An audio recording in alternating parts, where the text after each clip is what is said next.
Hello, Carm here, and we're talking about the business side of ADAS calibration, Advanced Driver Assistance Systems. This panel shares investment numbers, training, and we talk about the lack of standards in ADAS calibration that will need to be addressed. I feel like licensing technicians in this field of work is not necessarily a bad thing. I'm not for big government. I don't really support that.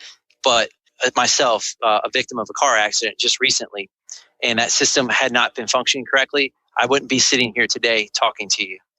It's amazing the few seconds that car took control and the airbag deployed, and having the training, having been working on diagnosing these vehicles for most of my life, and then watching them go to work and save my life, really put into perspective that the technicians who are working on these cars, whether it be the collision guy to the painter, up to the guy who's calibrating it and test driving it to make sure it's correct, they need to be vetted. They need to know what they're doing, understand what they're doing, and they need to be qualified.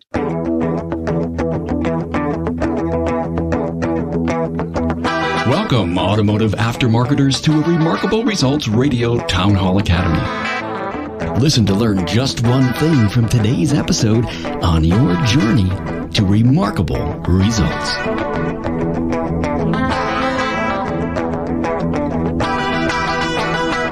Hey, Carm Capriato here, the Aftermarket Podcast Guy, and welcome to Town Hall Academy, episode 138. And I want to thank Jasper Engines and Transmissions for their support of the Town Hall Academy. Now, you know Jasper Engines and Transmissions. Quality and customer service is their number one goal, and their associates take pride in their work, and it shows in the quality drivetrain products that they produce every day. Now, their quality and customer service has kept them growing for 76 years. Go to jasperengines.com for more info. Hey, do you know that every podcast has a show notes page on my website? Now, there you'll find my guests' bios, links to their previous episodes, and the episode's key talking points, which can be a meeting outline for you. This podcast show page is at remarkableresults.biz/A138. Hey, if you don't have a free podcast listening app on your phone, hey, here is a quick rundown. Go to your Google Play App Store or your App Store on Apple. Search for Remarkable Results Radio, and when you see it come up, click it and download it. Within a very few minutes, you'll have access to the library of episodes that makes your mobile device come alive with the voices of the aftermarket. Hey, enjoy. Hey, if you've ever thought about getting into the ADAS calibration business, this episode will give you information to help in formulating your decision. With me is David Friend, owner of Mobile Tech and Wilmington Hybrids from Wilmington, North Carolina. David has two locations, an ADAS calibration shop, and teaches ADAS calibration in his dedicated training center. Scott Brown is here from Connie and Dick's Service, Claremont, California, and founder of Diag.net. And Mike Reynolds, owner of Mobile Automotive Service Solutions in Charleston, South Carolina, and an automotive instructor at Trident Technical College, who has a big investment in the equipment, targets, OE scan tools, and subscriptions to perform ADAS calibration. The panel will answer these questions for you. Should you consider putting up an ADAS calibration center? Do I need training even if I will not do calibrations? Does ADAS save lives? And what about your liability? And how about those standards I mentioned? And is there any benefit if you get in early? This is our first deep dive into the business side of ADAS. You'll learn a lot. I don't know about you guys, but I am so happy to be amongst these guys to hear and them talk about a subject that it's kind of very dear to my heart. We're in a high-tech industry, and we're going to talk high-tech today.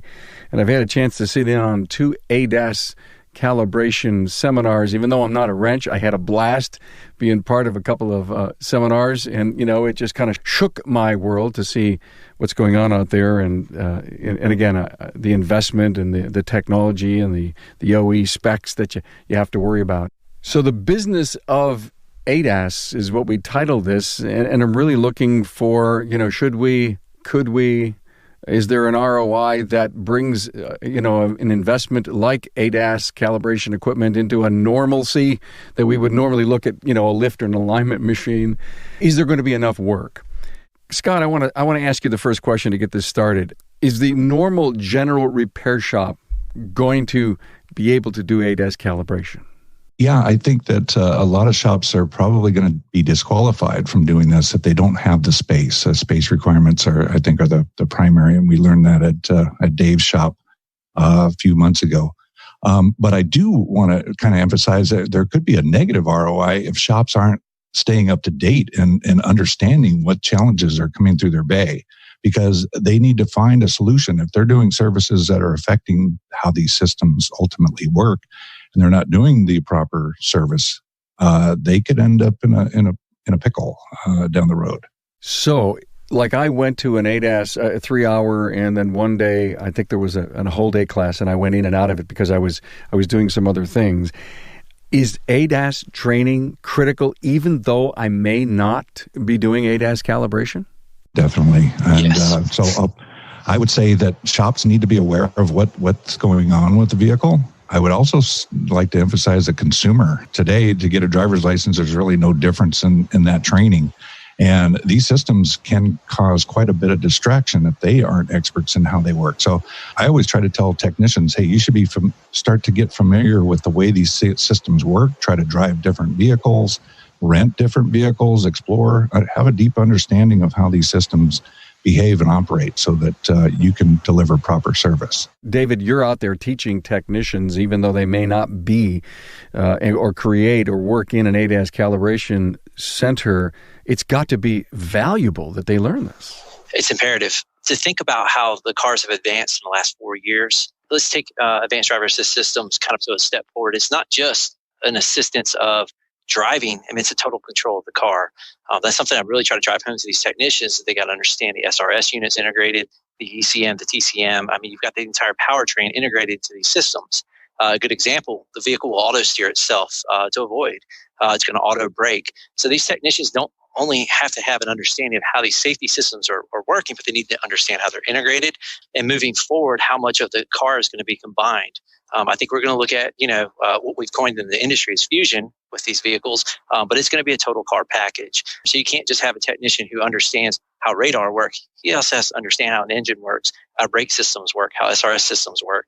As these systems get more and more totally integrated, it's going to be imperative these guys get training. If I know and understand ADAS, not as deep as maybe doing the calibrations, but maybe I should learn how to do at least a calibration, been there and done that, I may be a whole lot smarter as a diag tech, knowing that something in the ADAS may be preventing this.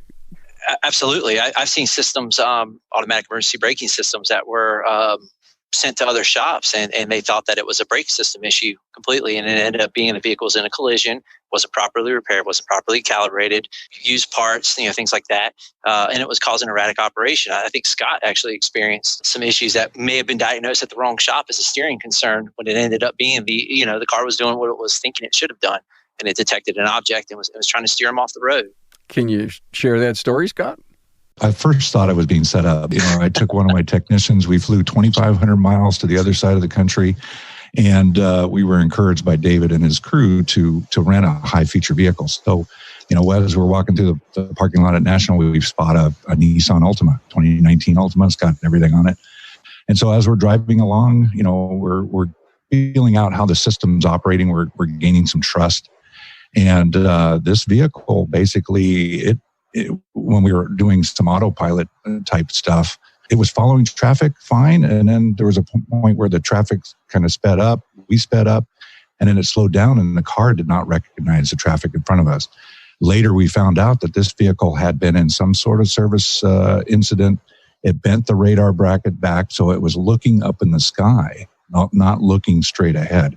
That just blew me away that, one, the car didn't have a hard fault in it.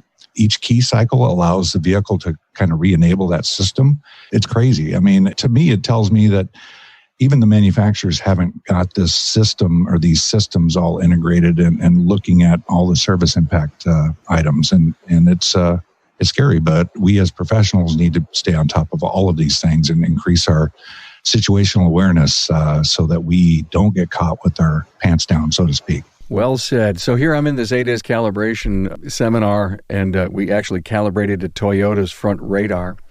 And I'm watching it all work, and I'm hovering over, and I'm helping measure all the stuff.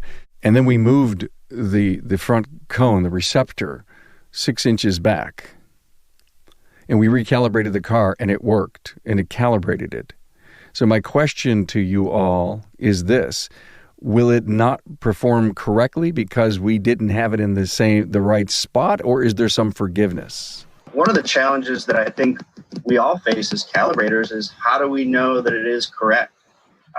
There is a Toyota Sequoia, I believe, that has you place a stand 10.2 millimeters off the center line. So if you've looked at these stands and these radar cones, see if I can pull this up here. This is the Toyota calibration cone. It's a pretty good size. That's what we used, that unit. Yep, exactly. So how do we know that we got that cone exactly 10.2 millimeters off the center line? How do we know what is exactly correct? It's kind of challenging. One of the things that I really, really push technicians to do is do your best job, obviously, when you're calibrating, but then go test drive the vehicle. There are no published guidelines for exactly how these systems are supposed to operate. So there's a little bit of judgment there as well. Does the vehicle operate correctly? Is it looking at the vehicles in front of it? Can it control the vehicle properly, or is it going to rear end a vehicle? Like, I think that was one of the issues that you had, Scott, correct? Yes, that's correct. And a lot of times too, with some of these, they'll get a base set point, and they'll actually adapt as you drive the vehicle. It can determine. A good example is some of the dynamics radars that we see, and I see a lot of in the Teslas. You'll drive it, and then it'll give you the measurement degrees, similar to a Chrysler, and you'll make your adjustments. You'll go drive it again, and you can watch in the scan tool data where it takes that preset, and that will actually make an adaptation, and then it'll show you what it learned values were. There's a lot that's going on in the back end that the manufacturers don't know either, that the companies like ZF and Continental have implemented that they haven't really shared with the manufacturers. I mean, the manufacturers don't even know what's going on in some of their units. And then they kind of keep this stuff proprietary, keep it held back. You know, we're emerging in this technology. A lot of these patents are still in place. It's prevalent in our industry where everything gets copied pretty quickly now. So, you know, they're keeping this stuff locked up. And I think it's detrimental that the OEMs get involved more in releasing this information to us so we know where we're at liability wise, whether or not it's functioning correctly. Because a lot of times when we get these vehicles, we don't have a base point to start with. I'm not given a perfectly good vehicle to calibrate. I'm given a vehicle that's been in a collision. It's had 5 or 6 hands in there. And everyone knows when you get 10 chefs in soup, it doesn't come out right. So, you know, it's detrimental that we know how these systems work. Like Scott mentioned, I encourage my technicians, anytime you get in a car, you got the ability to drive it and it's ADAS equipped, turn the features on. Learn what we know is good. We know we can determine what's bad later on. It's Wild West. You know, I hear that all the time. We do wheel alignments. All right. Wheel alignments, you have fundamental measurements on where things are at, how they work. That's really, I think, what Dave is talking about. We need to have some of the fundamentals of what in the heck is actually going on. You know, I've been studying photography for a long, long time, and I've been reading a lot of information about machine vision and how these cameras work. And there's 2 fundamental things that are basically happening when you do a camera calibration. You're doing what's called an intrinsic cal. And so that's characteristics about the camera and the lens to make sure that it understands how the light is diffracting, how the lens is constructed. And then you've got an extrinsic. And that's where you're putting this object, this device, a certain amount of distance away from it, from the camera, and a certain height and all that. And that's the responsibility of the technician to put it right where it belongs. If they move it back a little bit and then do this calibration, well, they just told the system that it's, you know, something different than what's actual, and it's making assumptions on that. So it is very, very critical that they follow the guidelines on setting this up. But to add more to it, I think the more a technician understands about the fundamentals of how these systems operate and what the objectives are, the better off we'll all be. And Mike, you're a mobile. David, you're a mobile. You're called out to do an ADAS calibration or at least troubleshoot something.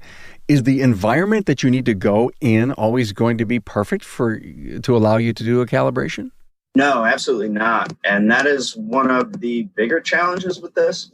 I think as a mobile tech, we learn to be creative. So if you're working in a shop, you have a brick and mortar and you have a space laid out, that's great.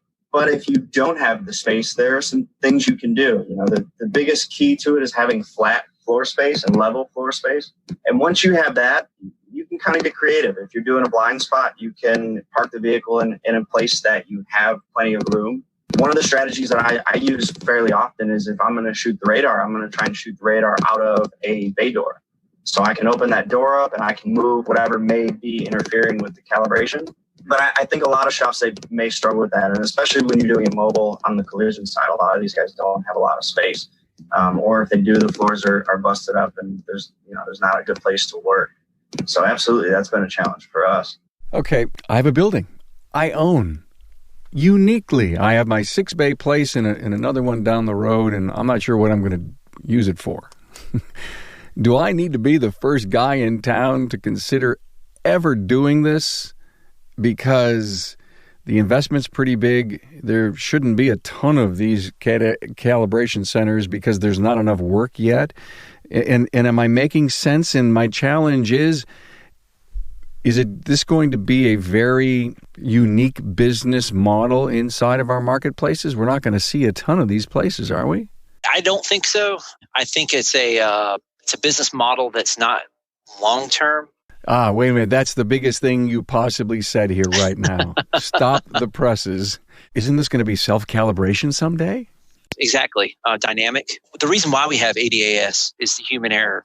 We as humans, we make mistakes all the time. And we got to live with those mistakes, right? Whether it's we're not paying attention while we're driving and we're going to rear end somebody. What we've done is we've taken the human element out of driving, and we put these advanced driver assist systems in to detect the cars in front of us, to detect how we're driving bad, that we're not paying attention. On the flip side, when we're doing repair work, there's human error. So we're going to take that away eventually. These are all going to self-calibrating. What you're going to have to do is it's going to be on the collision side to make sure that the vehicle is properly reassembled. And once that happens, it's going to be ticking buttons in a scan tool. And then it's going to come into play where you have to know how the system operated before, and you're going to have to test drive it after to confirm that it's working. I believe that's the future in this. How long it takes, I don't know. I think we've got a good 10, 15-year run. There's tons and tons of these vehicles that are selling. They're standard equipment now for Toyota, for Nissan. So there's tons of these vehicles out there. You've got giant fleets like Enterprise who've just put these vehicles out into the market. They come back up for resale. So I think the business model is good. I don't know that I'd necessarily bank on doing this 25 years from now, like I would maybe tires, because we're seeing drastic changes everywhere from advanced driver assist systems to the internal combustion engine being extinct here, not in the near future. I think as a shop owner, I think now's the time. If you're going to get into it, get into it. But you can't just dip your toes in. I feel like you got to jump all in. You need to buy the right OEM equipment, OEM targets. It's okay to have aftermarket. Aftermarket works great, but you need to have the OEM. You need to have the OEM procedures and access to this. Its initial investment is going to be expensive. You're going to come out. But in the end, if you're one of the first shops in your area and you can get in good with collision repair, windshield guys, and other shops, who end up disconnecting something they didn't realize was a radar, they plug it back up. Now they're panicked and they call the dealer. It's $700-800. It's going to be 2 weeks. So being competitive in your market, I think is going to be important. But if you're going to do it, you need to jump in now. I don't think, you wait 10 years, you're just going to be wasting money. Great input. I think that, both Dave and Mike they're mobile guys. I know a lot of mobile guys out there in the industry, and those guys are the frontline guys. I mean, they are doing a lot of service for the collision industry, and that's really what I see as the main pipeline of that business. But if you look at some of the stats out there, 40% reduction in front-end collisions due to some of these safety systems. So what is that doing to the pipeline of service requirements well into the future? If you look at General Motors, they primarily just have a kind of a dynamic calibration, right? You do an initialization and you take it out and drive it, and you can actually watch a scan tool progress and basically come up with its calibration being set. We will probably see a lot more of that in the future. But in the meantime, we've got this big pipeline of vehicles that will require some level of service. Like Dave said, it may not be a big long-term thing, but if you're in early and you become an expert on this stuff, as more of this comes into the marketplace, you're going to be the key player in that space. Thank you, Scott. A news article that came out August 28th, it said that ADAS market is $39 billion in 2018, and with continuous and new features and more vehicles having full-blown ADAS, $189 billion by 2026. You're right, David, in what you say is there's this window of opportunity out there. And Scott, you said this may be just the mobile guys doing it. Mike, you're a mobile guy. Your opinion, obviously it's job security for you, but your opinion. One of the challenges I think with ADAS is we want to have full coverage. I want to be able to show up and calibrate every vehicle out there. And that is incredibly challenging. That is a ridiculously large investment. And some of these tools you almost can't get your hands on. And when you do get your hands on them, I would be willing to bet that a lot of markets, even large markets, may not be able to make those tools profitable. A lot of these tools, actually, I got a call today for a Jeep Renegade. That is a $4,500 stand that is too large, obviously, to fit in a giant ambulance. And you'd have to lug that around. And I don't see enough of those calls to make it profitable. So we do have aftermarket solutions. But I would disagree with not being able to dip your toes in. I think that is kind of what we're all doing. I don't know that anybody really has full coverage on everything. Actually, I'm pretty sure nobody does, because I know that there is one old radar calibration tool for a GM that I can't find, and nobody I seem to know even owns that tool. So in my opinion, if you're working in a shop and you have, most shops are going to see this on the collision side. So if you're working with a collision shop, I think it might be good to maybe invest in the Honda tooling and Toyota tooling. Or you can certainly go with a full aftermarket kit. But, it's kind of my belief that if you're going to dip your toes in, you can start with Honda and Toyota and be able to do some of these. And I also believe that doing these calibrations is also going to open up doors to collision shop service that you might not otherwise get. And that's kind of what my business focuses on. We get a call for an ADAS calibration, and it ends up turning into a 134 service and yaw array sensor calibration or occupancy sensor calibration. So you kind of build on that. But I think the biggest challenge is going to be having full coverage. And it would be great if it were feasible, especially for my business. But, being mobile, we can't do it. And that might be something that somebody in a brick and mortar may want to go after. I'm with Luke Hederscheit, quality control here at Jasper. So QC for me, Luke, is Everest. It's at the top of the heap. Yeah, we take a lot of pride in our quality, and we build a lot of quality into our processes and our machining efforts, machining processes that we use. My role here actually is to go out and look and see what different technologies are out there for different machining operations, what kind of additive technology that we can use, any kind of automation and stuff like that. We'll go out, research, figure out what's going to work best and what's going to produce the best quality products for our customers. What do you like the most about your job? It's actually getting involved in a little bit of everything. I really like that I get to see what is coming down the pipeline, what our OE's manufacturer is doing, and how can we take some of those processes and bring them in-house to make sure that we have the best quality. Do you love what you do? Absolutely. How long have you been at Jasper? 10 years, straight out of college. The only job you've ever had? The only real job I've ever had. Yeah, I guess you could say that. I worked in a couple of factories while I was in college. Thank you, Luke, a member of the 100% associate-owned company at jasperengines.com. David, do you see dealership groups putting an ADAS calibration center in? As a matter of fact, I do quite a bit of franchise dealer work here at the shop, and I'm doing it for them because they either have older buildings that don't really necessitate the area. They don't just have the ability to do it, or they find that their technicians kind of lack the information, which is kind of astounding to me. They're the OEM, but they also find that what I can do in 20 minutes takes them 45. And they also don't have to deal with it, So I see a lot of that. Like Mike said, I see a lot of collision shops bringing it in. And of course, there's always the extra stuff. Oh, while you have it there, can you do the pre-scan, do the post-scan? And can you go ahead and do the 1, 2, 3, 4 YF? Oh, there's warning lights on. So ADAS is definitely a foot in the door with collision shops. They're using, there's the remote guys out there. I'm not going to name names. I'm not a big fan of any of them. I think they leave a lot on the table. I don't think they do it well enough. And I think they create a lot of liability. They're clicking buttons and expecting the guy on the other end to have made all the right measurements, to place all the right targets, and to do a proper visual inspection. And now you're just clicking right through. That creates liability. I think as a technician, the most important part of an ADAS calibration is the visual inspection portion. You have to know the vehicle was repaired correctly. Because as Scott will tell you, that car, you could have never told it was damaged until you popped the hood and actually looked for it, right? All right. You had to know what you were looking for. And that car drove off with no warning lights. And if you were an 80-year-old elderly woman driving down the road and you don't have quite the hand and eye coordination as Scott does holding your coffee, you probably would have killed yourself or someone else. And that's the liability these remote guys are putting out there. I got to say that there's this whole world out there of Wild West. I think Mike will agree with me on that. Yeah, I would say when we talk about liability, I am of the belief that the bigger issue right now in our industry is that people don't know what these components are, and not necessarily the collision shops, but people on the repair side. We don't know what these components are. I frequently get calls. I need you to come out and calibrate a parking sensor, and it's actually a front radar. The liability there is going to be that they send these vehicles out and they don't get calibrated, and that's what will cause an accident. Reasonably speaking, I think if you're calibrating and you're doing your due diligence and you're aware of what you're calibrating, if you make a mistake, your chances are you're going to catch it on a test drive. And if you don't, then you deserve whatever liability you get. But I think that's our biggest challenge is we need to get people to understand what these systems are. And that's one focus of my business is walking into these collision shops and saying, hey, that's a radar.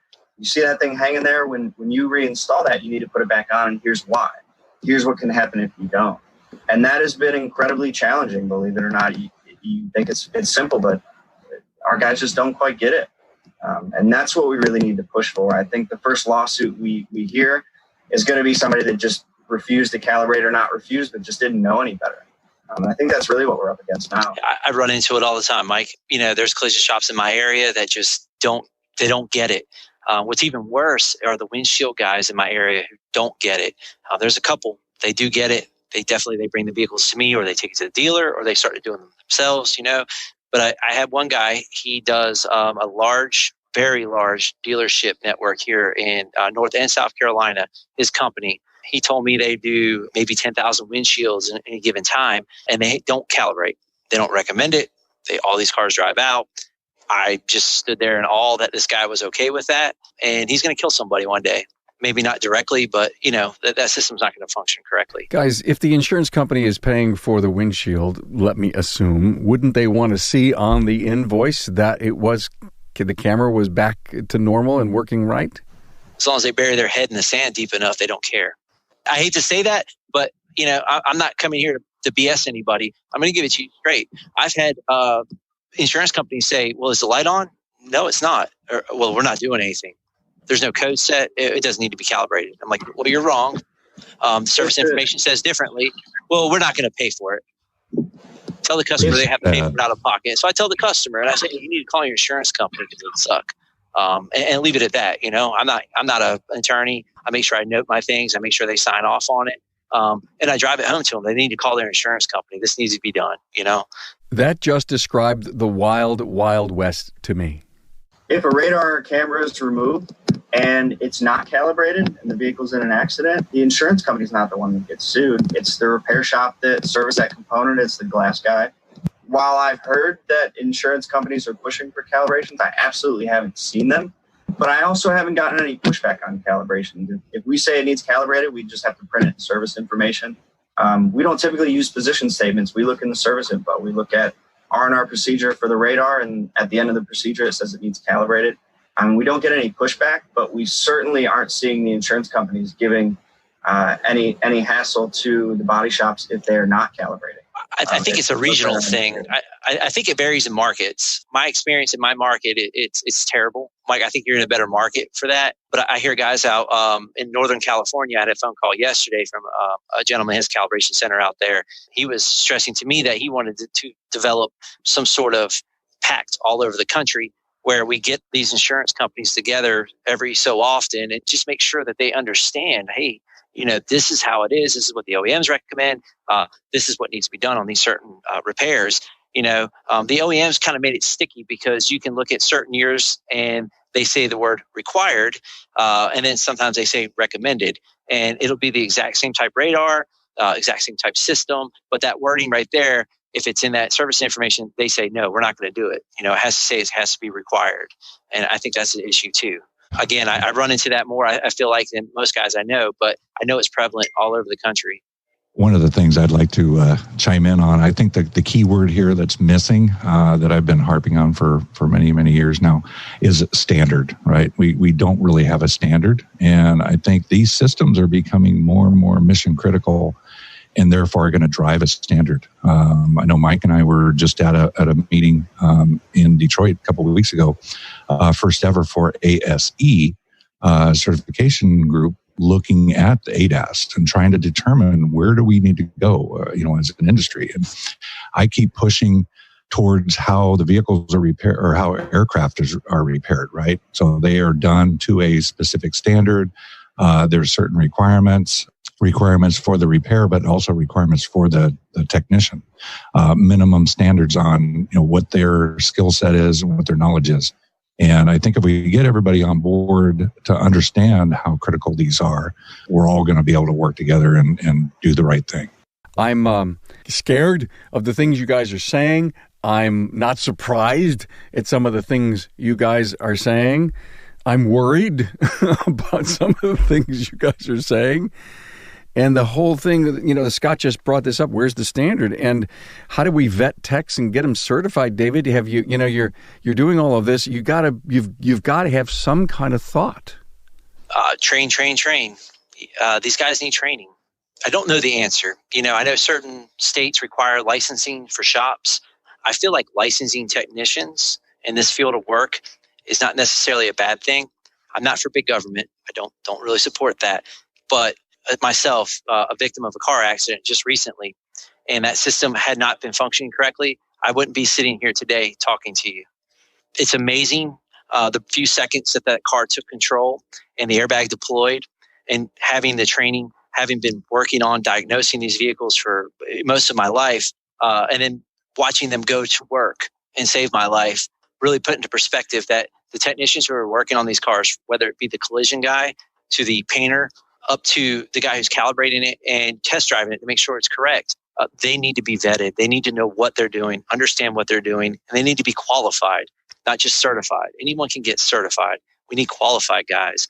There needs to be a push in our country to licensed technicians. I hate to say it, I think the times of working on your granddad's pickup truck in the driveway are gone. These systems are so far advanced, you have to have equipment that's specialized to work on them. And, that's hard to say for me because I grew up in the South where, everybody, went to work for their grandfather's garage, and those times are just over. Unfortunately, the automobile has gone from, a passion and a weekend drive to, it's a vessel now, it's more of you're a passenger in it, instead of the driver. And so we really need to push for this. And I don't know the answer to it. I think ASE is definitely the way to go. Unfortunately, I couldn't make that conference. I literally landed in the airport at 2:45. I had no time to get there. My flights were just so messed up that day. But I think ASE is one route to go. I think they do a great job given their resources to keep technicians on track and getting qualified. It's our way for us in our industry, and there's always the argument for it, whether or not it is a good one or not. But I feel it is. It gives us a gauge for our customers so that they know where we're at, qualification level. And, it also allows shops to gauge technicians as they come in. If you've taken ASE testing, there's never a wrong answer. There's the best answer. And the best answer always comes from having the experience, hands-on working. You are our poster child for that because you were in an accident. It saved your life. Had that vehicle been in a small accident, someone worked on it who wasn't qualified, made a mistake in calibration, the vehicle's out there out of spec, yet no light on, you have a risk. No one knows what it may be, but for sure... I don't want to find out. No, you'd want to get in that plane knowing that a certified technician worked on that plane, right, Scott? And you'd want to get in that ADAS-equipped vehicle knowing that a certified technician put it, and continues to monitor that it is in decent shape.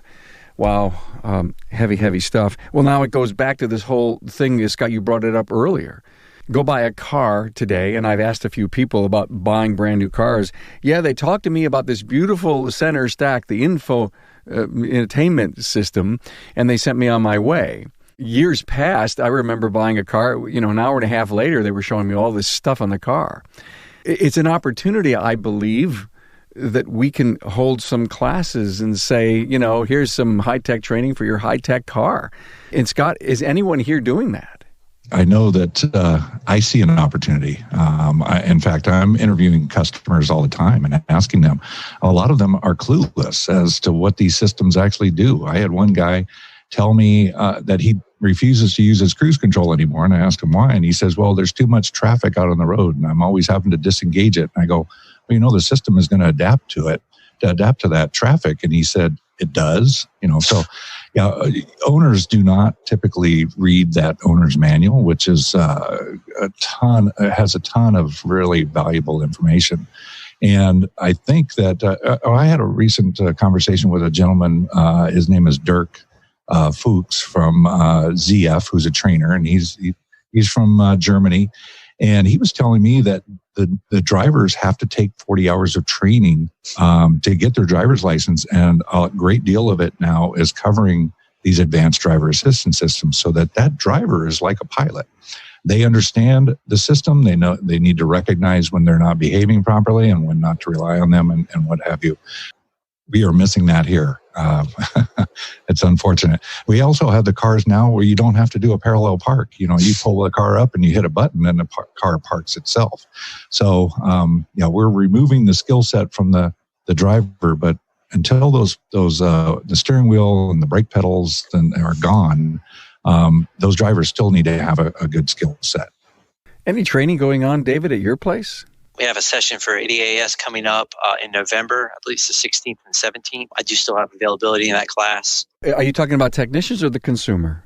That's for technicians. As far as consumers, years ago, I did some hybrid open house. We invited them to bring their hybrid cars and ask us questions about it. I have been tooling the idea around of doing this with ADAS systems. I still see the push, like Scott says. A lot of these customers don't like the features.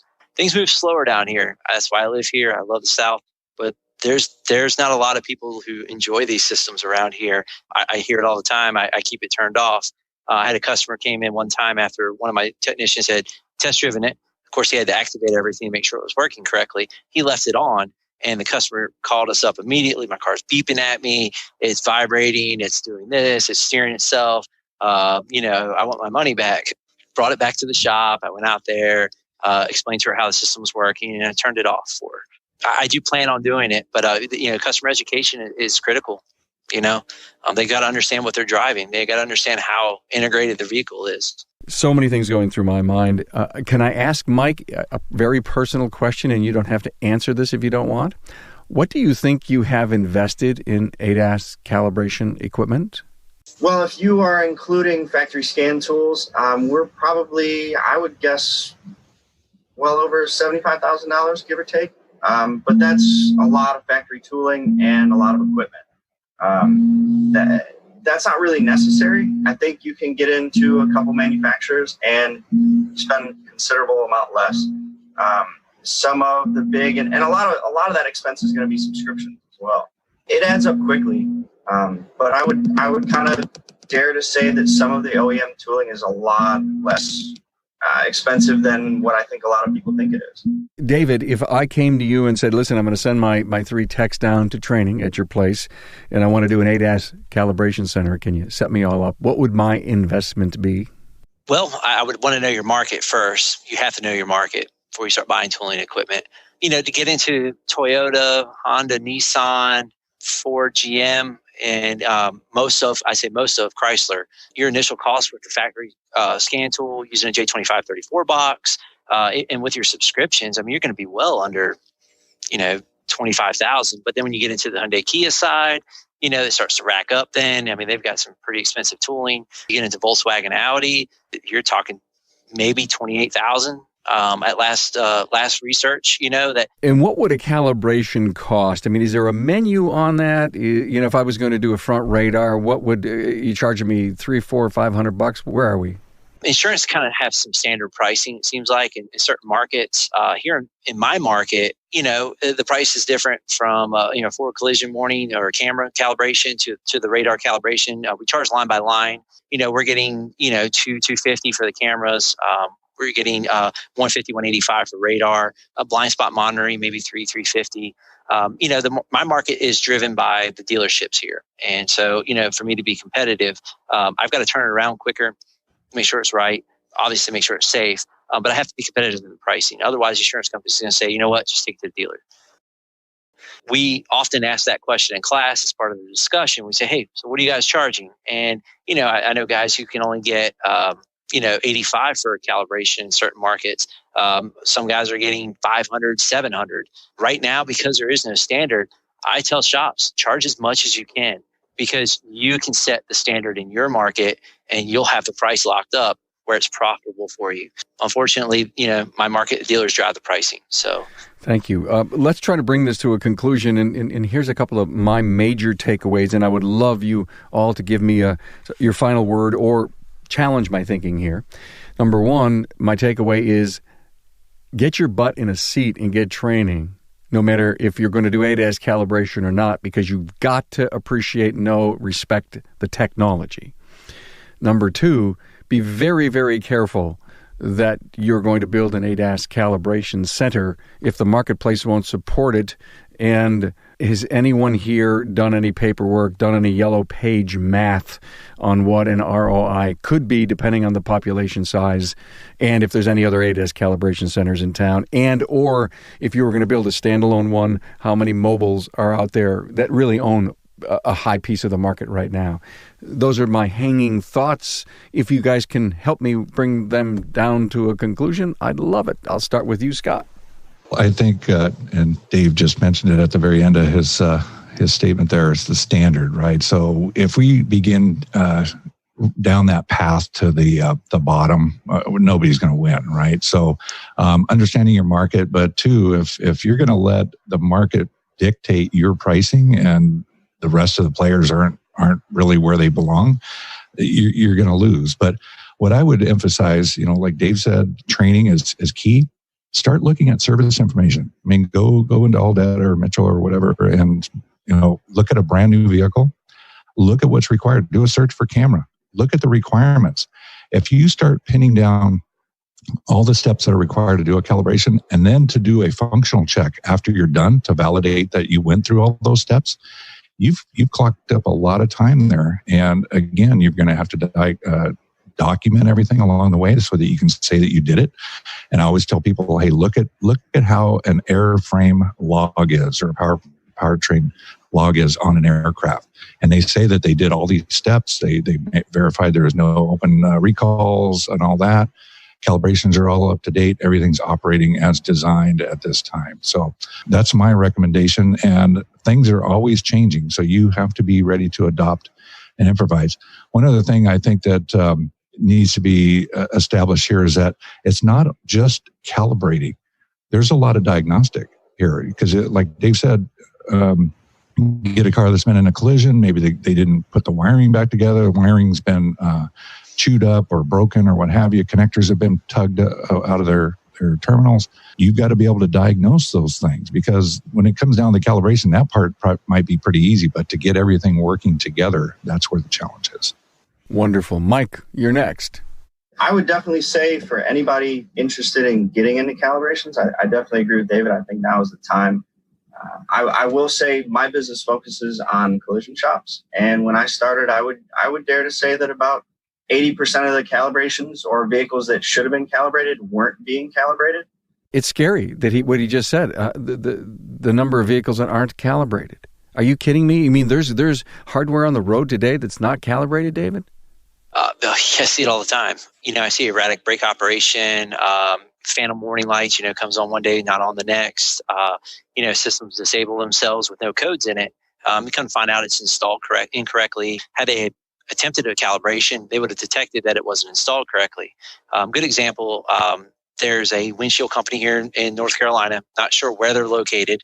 They constantly replace windshields for a big fleet, and they go to the dealership for warning lights, no codes. And the dealer always says it's the glass or the camera needs to be replaced. And so they ended up with 12 of these cars, and it was the same installer. And so they started bringing them to me. We quickly figured out what it was. They weren't mounting the camera incorrectly, but no one was attempting to do the calibration. Had they attempted the calibration, or thrown on warning lights, and then at that point, you would have had to have fixed the vehicle to get the warning lights out because it wouldn't accept the calibration. So that's why if the camera's moved, the center line has changed, whether it's 1 millimeter or a centimeter, it's changed and it needs to be calibrated. There was a study in 2017 that was questioning how many of the vehicles actually were calibrated, and it was less than 1% of vehicles that required a calibration were actually were calibrated at the time. I believe that number's a lot higher. A lot of guys have stepped up their campaigns in educating collision shops, educating the windshield industry, which has been difficult. I think the windshield industry and the collision industries are struggling with these systems. Their industries haven't changed much in 20 years. What was it? Just unglue some trim and pop in a piece of glass. You hung the rearview mirror up where it was supposed to go, and you shook your customer's hand. Now you've got rain sensors. You've got your camera mounted up there. You've got the compass, and all that stuff has to come off. It has to be properly put on. A lot of windshield guys don't even know that they have to calibrate the compass once it's disconnected. For these guys, it's been a shock, and a lot of these guys are scrambling. Some of these guys were really sharp, and when this stuff started coming about, they jumped right in, and they own their markets when it comes to windshields now. The collision industry is still struggling. They've struggled now with the pre and post scan stuff. A lot of them still struggle with it. Now you're ADAS systems in here that need to be calibrated. I think those two industries are the ones that are struggling the most. We've had it fortunate with the repair side. We always change. Everything changes for us every 3 to 4 years. So we're used to these new features coming out. We've watched, one ABS sensor. Now we have 4, now we got yaw sensor. These ABS systems have advanced so much in the last few years to be integrated into these safety features. We just adapt quicker in the repair industry side than I say the collision guys do. But I'm not bad-mouthing the collision industry and bad-mouthing the windshield industry. It's just how it is for these guys. But there's a lot of sharp ones out there who jumped right in when this stuff came about, and they're in their markets. They don't call mobile guys. They own the factory equipment. They own the factory cancels because they understand the value of having it all in-house and having properly trained technicians being profitable. A great summary, which is leading me to a question that I have. I do this very rarely and on occasion that I want to have you hanging out here. So if there are so few vehicles out there, as you say, it's getting better, that aren't calibrated, where's the ADAS light on the dash that says, just want you to know it's not working right? The OEMs haven't completely implemented the ability to know whether or not the sensor was removed if it wasn't disconnected. We're learning we're going to get better because if we're going to self-calibrate someday, it's got to be smarter than it is, right? Right. And there are some systems out there today in use, in some of your higher-end Europeans. They know when something's been moved. It'll constantly check for that center line. And when it detects it's not there, it'll throw up a code saying, I'm too far out of spec. That code for that Nissan that it threw in there. But then, like Scott said, a key cycle might clear it out, and then it just goes back into relearning itself, And the reason for that is, there's so many factors that, technicians don't take into consideration, like ice, dirt, debris. I'll give you a good example. Just went to Tacoma, Washington. I had a Kia rental. As I'm climbing up the mountain, the forward collision warning system disabled itself. It set a code and warning, and it told me that it was disabled because the radar was obstructed. Sure enough, I got out and there's mud and dirt right over the sensor. So, these systems are getting more and more advanced. They'll be able to detect that there's their own problems. And I think eventually they'll know whether or not it needs a calibration. But that's going to be, a few years from now, before we see those systems completely implemented. But you got to look, every single Toyota that's produced now and sold in North America is equipped standard with these features. That is a lot of vehicles. Toyota is one of the number one manufacturers in the country, in the world. They're producing more of these advanced driver-assisted cars than almost anybody right now. And Nissan, again, theirs are all standard equipment. The ignorance that we have in the shop for cutting corners to try to increase profitability, that needs to go out the window. You're putting lives at risk, period. Don't be a hack. I'm going to offer you an amen on that. Hey, guys, thank you so much for all that you do in the industry. David Friend, Scott Brown, Mike Reynolds, thank you so much for being here in a discussion on the business side of ADAS. It's been an honor. Thank you. Thanks. Thanks for being on board to listen and learn from the premier automotive aftermarket podcast. Until next time.